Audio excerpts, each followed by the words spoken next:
I have online clients that I work with a psychiatrist in New York that has he's a hero. Dr. Jeff Ditzel, shout out to Dr. Jeff in New York. He basically, he's a former combat veteran colonel in the Army who's a practicing psychiatrist in New York City, in the financial district in Wall Street, and basically just helps people walk off the ledge, helps them back off the ledge, every day he's dealing with people that want to kill themselves, and he's very effective at preventing that. And so I work with a lot of his patients to, once they do go through, let's say, for example, a lot of the subjects go through ketamine therapy, where that's the last resort, where, typical pharmaceutical routes don't work and they're resistant to treatment, puts them through ketamine. Ketamine increases neuroplasticity, makes them very, very receptive to new programming. Okay. So, what's your thought on ketamine? I mean, for this, okay, for this, it sounds like it's, a viable option. Yeah. What about, I'm seeing it recreational? Well, not even recreational. I'm seeing it at IV clinics. They're doing it. What's your thought on that? Well, dosage is a big thing. I mean, traditionally it was a dissociative anesthetic that was used in the battlefield, actually, for people that were mortally wounded. This is a peaceful way for you to deal with pain and die. It's a tranquilizer, right? It's a tranquilizer, yeah. Because I remember back in college, we'd be cooking it in our kitchen and K-hole. Right. So that's my experiences with it, and that's not a good experience. I don't think that was in the curriculum at college, exactly. But yeah. I'll never forget my brother went tubing while on ketamine. You lose motor skills. Yeah, exactly. Can you imagine? You could have drowned. Exactly. That's right. Whatever most technical thing you should be doing has the most dire consequences, let's go for that and do ketamine. Right, exactly. Not a good combination. No, but I think ketamine in clinical settings is the literature is really strong on just producing more BDNF, brain-derived neurotrophic factors. Basically, it's like the metaphor is this: every one of us has movement pattern disorders or movement, patterns that can be dysfunctional. Same thing with our thought processes. So ketamine for me is kind of like fresh powder. You go skiing in Vail and you see all the routes that go down. That's your brain. That's the patterns that you have. But ketamine comes and just dumps like a fresh coat. So now you have to negotiate down the mountain differently. And the process of doing that, of re-engaging with all the pre-existing relationships, forces you to do it more efficiently, differently. So you approach everything that you're connected to in your life differently from that perspective, using that intervention. So if you have trauma, then it kind of resets everything. So you're not focused on the trauma. 100%. You're going from a clear. Yes. That's amazing. And with training, that's where I integrate into his practice, is that when people go through that, they realize they can modulate their endocrine system, dopamine and serotonin and everything that your body creates, just by engaging with your environment differently and having a different mindset, incorporating flow. Because if you incorporate flow psychology is this thing where you're like, look, to initiate flow, I need, skills to resistance, right? So I walk into something I know I can do 1,000 times, I'm not going to get into flow. Right. I can do it, it's easy. But I need something that challenges my skills a little bit. If it challenges my skills a little bit, I have to unlock new neurons. I have to unlock new connections. So then I have to get into this thing, what they call the transient hyperfrontality, which means like what X game guys do when they pull off double backflips and stuff. Yeah. It's like, this is the first time he's ever done it. That's the kind of shit that you can get into when you've maximized flow. Is that the direst consequences, the highest risk, how do these people perform? And when you're talking about X Games as an example of flow, you're talking about something that's emerged in 30 years in human evolution. It's the greatest explosion in cognitive power ever. Mm-hmm. When we witnessed it, we see it, and it's like, we just say, well, that's some crazy shit. We're like, that's cool. Yeah, but it's a science. Yeah. Flow is a science. And so how I incorporate this kind of technique technically and every day with people is I go through workouts with them, man. It's just online coaching. It's just going, look, I know that you can't do a plank for 3 minutes, but guess what? Today you will. Surprise, surprise. And then what's next? Every day we're moving the goals, we're setting a new target, we're going beyond the threshold of what you perceive you're capable of, and we keep progressing. And then what that does is the exponential effect of that, the Pareto effect, is long-term, everything in your life is enhanced through that process. And then all of a sudden you review everything and go, well, what else am I missing? What else can I do? Right. I mean, like you're killing it. You're doing it. Well, it's very interesting though that you're using fitness. So it's like this psychiatrist is a psychiatrist. Yeah. He's helping like set the brain, set the mental like back. And then you're taking that and then applying what I like to say is you're getting people comfortable getting uncomfortable. That's it.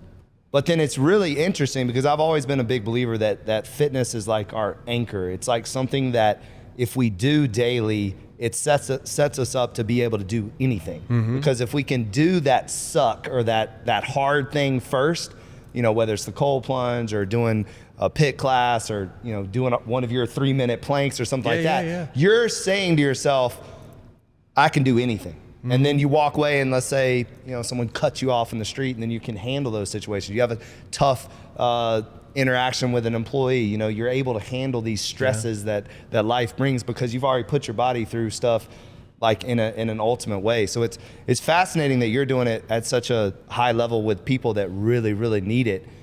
Because I mean, we're doing it too in a similar way, but it's like that's a powerful thing that you're doing. It would be something that for your business model, I think if maybe you could incorporate with the local kind of the IV clinics that administer ketamine. I mean, these people, once they go through that, not only is chronic pain and suicidality reduced, but their receptivity to change is very high.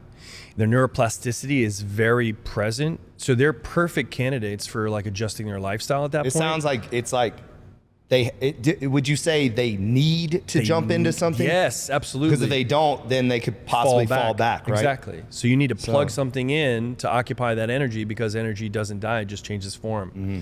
And if they don't plug it into something new, what do they find? What's familiar. They go back to what's familiar. We have a member that he's been coming just religiously, every morning, and one day I just pulled him aside. I was like, like what gets you in here, man? And he said he was alcoholic for years and that he has shifted, he's able to beat it. He went to a rehabilitation center for 6 months, was able to beat it, but then he said he knew that he needed something to replace it. Yeah. And that's why fitness has been like kind of his new addiction, which obviously is a better addiction than alcohol, right? Exactly. So God, fitness is so addictive, isn't it? It's the most rewarding addiction I think anyone can engage in. Besides love, like loving a spouse or having a kid. Exactly. It's funny. I was just like literally about to say that. So for me, it almost like, does it do this to you though? Like when I'm working out, other than when I'm with my kids and with my family, but when I'm working out, solo or with someone or with a group or just working out in general, in any form, shape or fashion, it's literally that you're the happy is I don't really like the word happy, it's kind of like, it's transient. So, it's a little whatever, but euphoric almost. Like you're just feel totally different than when you're not working out. Right. It's even hard to explain. It's like, like Arnold the Pump, like that, but Imagine. it's for me, I'm my sharpest when I'm working out. I feel like I'm the most empathetic or if that might not be the right word, but like I feel gentle even when I'm working out. Like I'm able that you could say anything at that moment. Also though, I'm the most like intense. Yeah. So it's like, it's crazy that you have all of you're basically, I guess what I'm trying to say, you're at your best. Yeah. Like, and especially right around, for me, it's like that 45-minute mark where you're, just in the flow, in the zone. And like, you feel like you can do anything. Yeah. And it's an interesting, I think that's why it is addictive. And I think that's why it can be such an anchor for your life. And really it is medicine. Like it is the greatest medicine that, we're drugging everybody up. We're giving everybody all these things when in actuality, if you could just go for walks, get in the sun, pick up a dumbbell, get into a class, get online training. Like, I mean, there's so much better routes. I agree, man. There's so much in our life that we can't control. And there's so much suffering that comes from believing that in those things that you can't control and focusing on those things you can't control. And the one thing you can control is the answer that gives you that peace of mind, which is just taking an hour and moving your body and doing your thing for 1 hour. You can control that. Yep. But that's the cure to the ailment that is the 95% of my life I can't control and it's being dictated to me. And how many people refuse to do that 1 hour? That would solve that problem. It's the one opportunity you have to take control of your life and your emotions and your feelings, everything. I call it, and I think I might be stealing this from my pastor, but it's the worry and the waiting. Like what I mean by that is like, if you sit there and worry and just don't get up and move, then you're missing out on what's on the other side of the doing. You know, like it's a decision to move. Yeah. Like, and oftentimes we are waiting for this motivation or this, you know, something to pull us into the gym or into the whatever we decide to do to change our lives. But like, sometimes you have to just do it. Right. And then once you're there, like I love it when people say like, just show up to the gym. Yes. Just show up. You don't have to have a plan. You don't have to, just walk in. And then the rest will take care of itself. And it might not be the first day you walk in. You might walk in and walk on the treadmill for 10 minutes and then leave. But if you keep doing it every single day, and especially if you do it in an environment like this, because you're gonna get help, and a lot of places in Miami, there's so many places in Miami that people are there to serve you, to help you, to make you better, to be there for you, to hold you accountable, to be that motivation. But at the end of the day, you have to make the decision to show up for yourself. Like it's a decision. And we say here, discipline over motivation. You have to make a choice every single day that you have decided to become better. Every single day, regardless of the circumstances, because you're not gonna feel like it every single day. Right. Me and you, we do not wake up. Everybody thinks that me and you wake up like, yeah, you know, like they think we're like superheroes, you know, we're brushing off our abs and we're flexing in the mirror and like, no, like sometimes I wake up and I can barely walk, you know? So I was just seeing my physical therapist today and, you know, I've got tennis elbow and this jam, but it accumulates. Yeah, but I'm not going to stop. Right. And I know that in that movement, on the other side of that is freedom. And it's freedom for me. I think that people miss out on this. It's this. Like there's so much freedom that comes with what it does to your mental clarification, your mind, your thinking, you're able to handle stress. Like fitness is so much more than the body. It is. It's just so much more. Yeah. Those intangibles that I think are hard for people to understand is the non-participants or the NPCs in the world that don't really, you can't explain it. It's kind of like what my pastor said to me one time. It's like for the non-believers, no explanation will suffice, you know, but for the believers, like there's no explanation needed. Right. It's like, you know, because you're involved in the process of it. And that answers all the questions. Like, that's the thing. Questions are good, like post involvement, post exertion, post experience. But too many people are armchair questioners and without the action to see for yourself. You got to see for yourself. And once you see for yourself, then you can figure out the questions along the way. Yeah. But it's like, just throw yourself in there. And they might be answered by the doing. Most of the time, aren't they? Right. I mean, I believe in my life, that's true. That's the case. That there's a clarity, there's an autotelic, they use this term autotelic, which means it's just kind of like, it feels good knowing that the clarity emerges from the action. Like you don't have to have all the answers, but the clarity is revealed to you through the efforts. And I think that's a beautiful thing. It's almost magical. It is. I always say you don't know what you don't know. That's right? it. You don't know unless you try. That's it. It's like, what's that one quote? You know, it's the decision to try. It's just try it. Yes. See what happens. You know? When they told me like, you know, I have crooked teeth and, you know, I've got an extra nipple here like Mark Wahlberg, you know, it's not a nipple, it looks like, but it's a little spot. Is that an extra nipple? And my Are you an alien? My Come on, ex-wife was like, you'll never be a fitness guy. You're not going to be on a magazine cover. And then, you know, we broke up because of that. And then I said, no, I'm going to do it. And then at 35, I landed my first cover. And when I was figuring this whole thing, what you're talking about, how providence, just kind of circumstances, just like change things that you can't even comprehend, just all of a sudden just manifest magically because you've taken that step. And I think that's the beauty in life, when you can become in love with the possibilities of what could happen if you just try, if you just show up, if you just suspend all your disbelief and all the questions and everything, and just show up and give it a good effort, like where that will lead you to. Effort and hard work. I've never ever met anyone that is committed to effort and hard work that it doesn't work out for them. That's right. That does something, a door doesn't open, an opportunity doesn't happen. But I'm telling you, like, there's so many people that are just waiting for, the universe to give them, Right. I'm just gonna be, and it's gonna happen. That's right. And that's not life. That's right. Life is about getting in the game.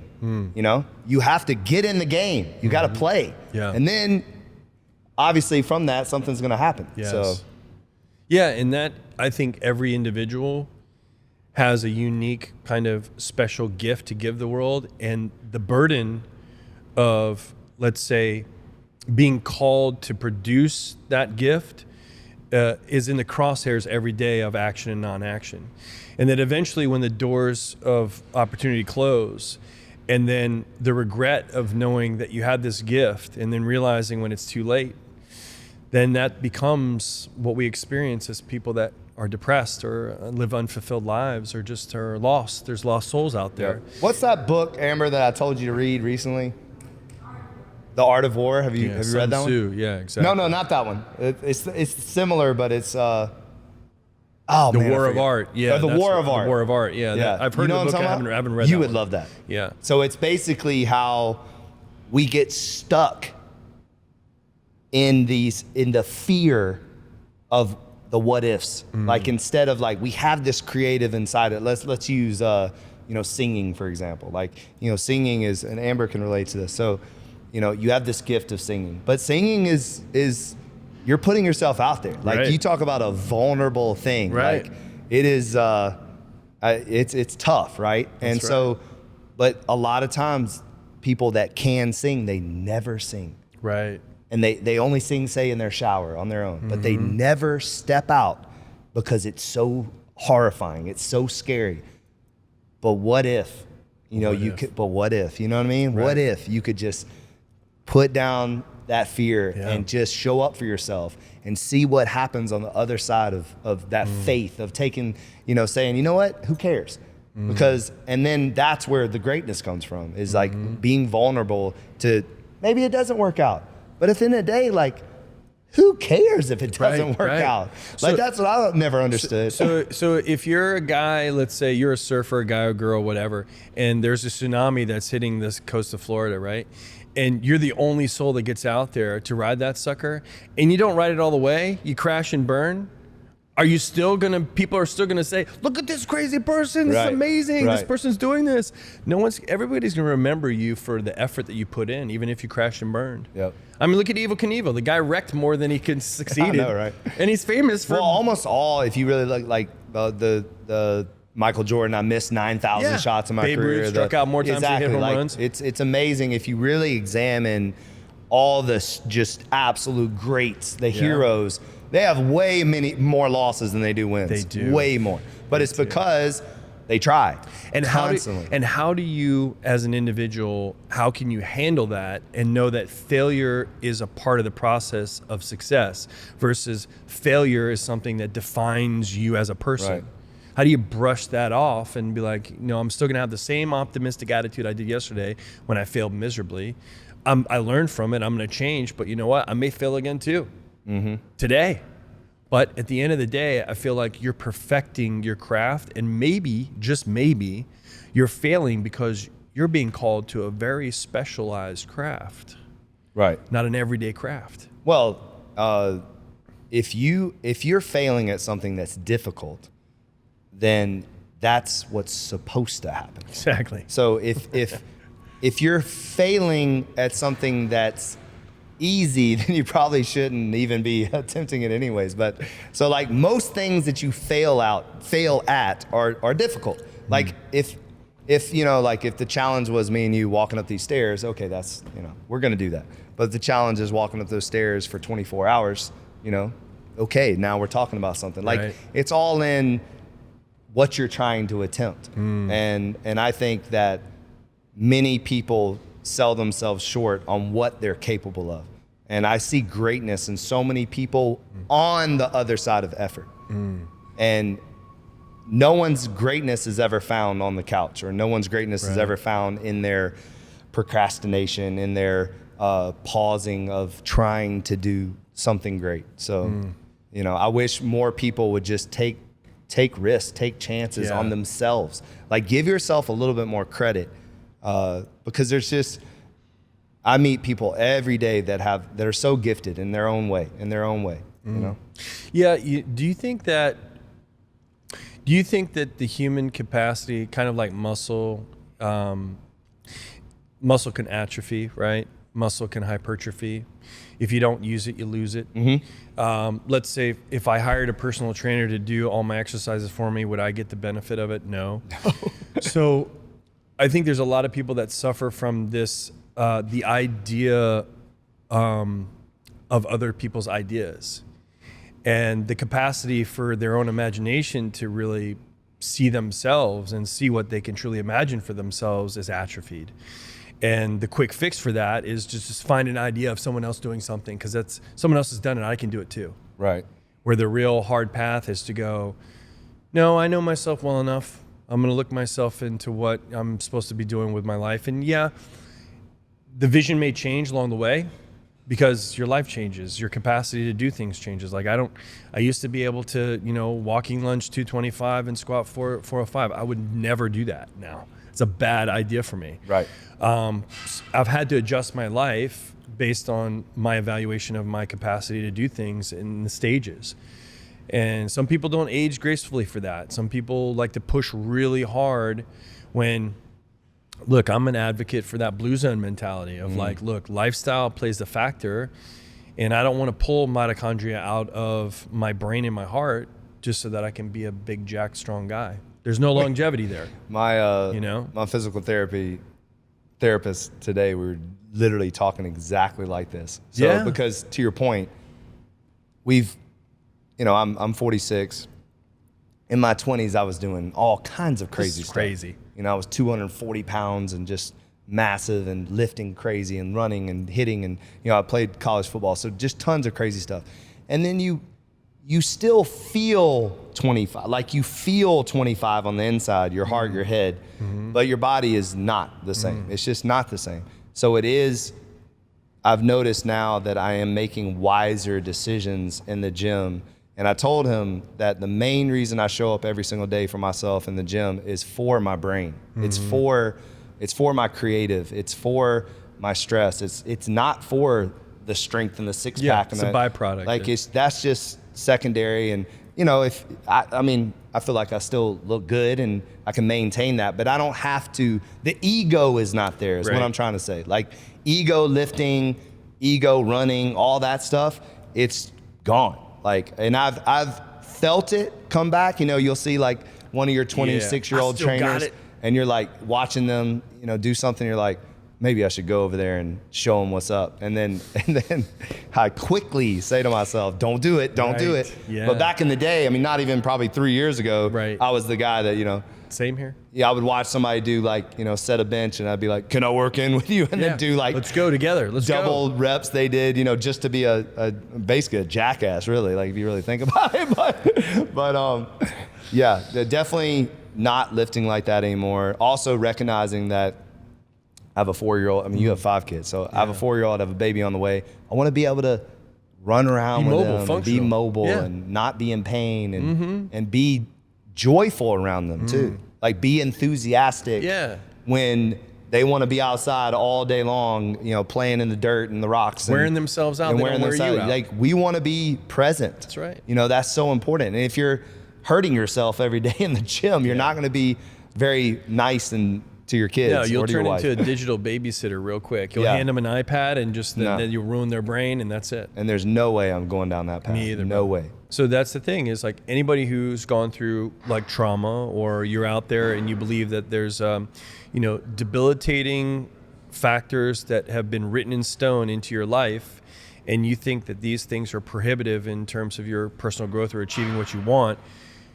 But then when you flip it and understand that actually, let's say those things trigger anger, they trigger resentment, those things that are embedded in you, you feel like you can't control your temper, you can't control this aspect of your life when you're triggered and you're out of control. If you learn how to surf the tsunami, right? If you make sure that the tool that you have is set up so when that does arise, you can actually tap into that reservoir and then have an activity to direct it to, like working out. All of a sudden, a year ago, I didn't have any time to work out. I didn't have any motivation to work out. Now I've got all the fucking motivation in the world because every one of us have trauma. Every one of us have issues. Every one of us has abandonment problems. Every one of us has insecurities. Every one of us has all of it. Right. And there's a lot of people that do their very best in the gym to cover it up. And a lot of those people I know have had some hard shit in their life, and I'm not going to judge them for that. They're coming out shining like a diamond. Right. Like, I'm happy for them because doing the work and going through the process, that's where you earn the respect. And if you don't do it that way and you're sitting back and thinking that your circumstances define you, then that's a victim mentality. Yep. And they don't. You have every ability, especially with coaches and great entrepreneurs like yourself, building communities where you have plenty of people that can support you along the way. And that's the thing with me, man. I just want people to just try and imagine a future for themselves, let the light into their life, have a vision for themselves maybe they didn't have. Be surrounded by people with vision. Vision is contagious too. All these factors, you are a product of your environment. You're not a product of your genes. You're not a product of your circumstances. You're a product of your environment and how you engage with your environment. That's epigenetics 101. That's mitochondrial health 101. The energy in your environment will upregulate the stimulus through epigenetics into the signals of your DNA, and you'll become a more productive, happy person. And those things are not talked about enough. Those you can extract and parse out so much valuable information. It's almost like you can create an atom bomb splitting an atom. And people need pre-workout and coffee before they go to work or the gym. Right. It's like, no, you're made of atoms, trillions of atoms. And like, there's infinite energy in an atom. How do you unlock that? Right there. Yep. So, brother. Mic drop on that last one. It was amazing.